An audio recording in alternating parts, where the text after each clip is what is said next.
ঘুম ভেঙে দেখেন জীবন থেকে এক যুগ হাওয়া। ডক্টর পিয়ের দান্তে পিকিওনি অনিচ্ছা সত্ত্বেও টাইম ট্রাভেল করেছেন। টাইম ট্রাভেল মানে হলো সময়ের এক মুহূর্ত থেকে আরেক মুহূর্তে চলে যাওয়া বা বর্তমান থেকে বেরিয়ে ভবিষ্যৎ বা অতীতে ভ্রমণ করা, যা সম্পূর্ণ কাল্পনিক একটি বিষয়।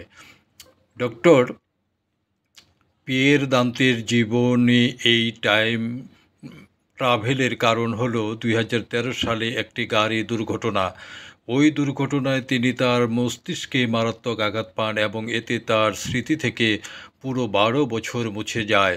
দুর্ঘটনার পরদিন যখন হাসপাতালে তার জ্ঞান ফেরে, তার মনে হয়েছিল এখন 2001 সাল এবং তিনি তার স্ত্রী কিংবা এখনকার প্রাপ্তবয়স্ক ছেলেদের কাউকেই চিনতে পারেননি। এক অজানা আতঙ্কে হতভম্ব হয়ে পড়েছিলেন পিয়ের দান্তে, যাকে তার কাছে মানুষরা পিয়ের নামে ডাকত। এই স্মৃতি মুছে যাওয়ায় তিনি তার ডাক্তারি পেশা আর চালিয়ে যেতে পারেননি। এরপর তিনি খুঁজে বের করার চেষ্টা করলেন যে তিনি আগে কেমন মানুষ ছিলেন। হাজার হাজার ইমেল ঘেঁটে তিনি জানতে পারলেন তার একটি অন্ধকার দিকও রয়েছে।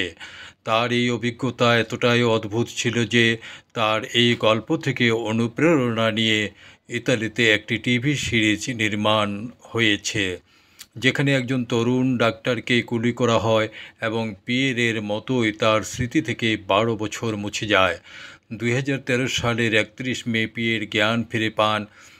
তিনি তখন ইতালির লোদি শহরের একটি হাসপাতালে জরুরি ওয়ার্ডে শুয়েছিলেন। ওই হাসপাতালের প্রধান তিনি নিজেই ছিলেন। প্রথমে যা দেখেছিলেন তা ছিল সাদা আলো, আর সেটা ছিল জরুরি সেবা কক্ষের আলো, যেখানে দুর্ঘটনার পর আমার সহকর্মীরা আমাকে রেখেছিল।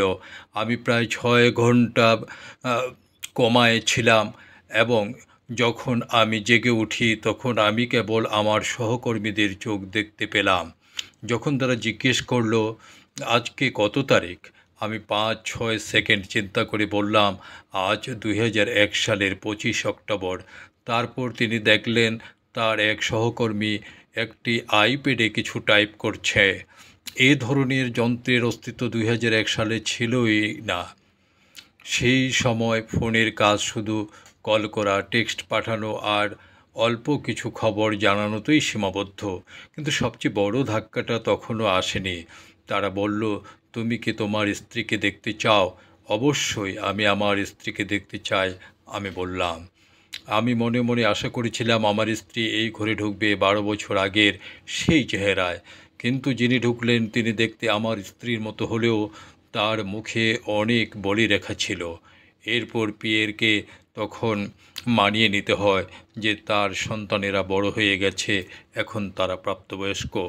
আমি তাদের জিজ্ঞেস করলাম, তোমরা কারা? আমার ছেলেরা কোথায়? কারণ আমি বিশ্বাস করতে পারছিলাম না যে ওরাই আমার ছেলে। তারপর তার স্ত্রী জানালেন একটি হৃদয় বিদারক খবর, যাকে পিয়ের এখনও জীবিত ভাবছিলেন। তার মা 3 বছর আগেই মারা গেছেন। আমি যখন জেগে উঠেছিলাম আমার মনে হয়েছিল আমার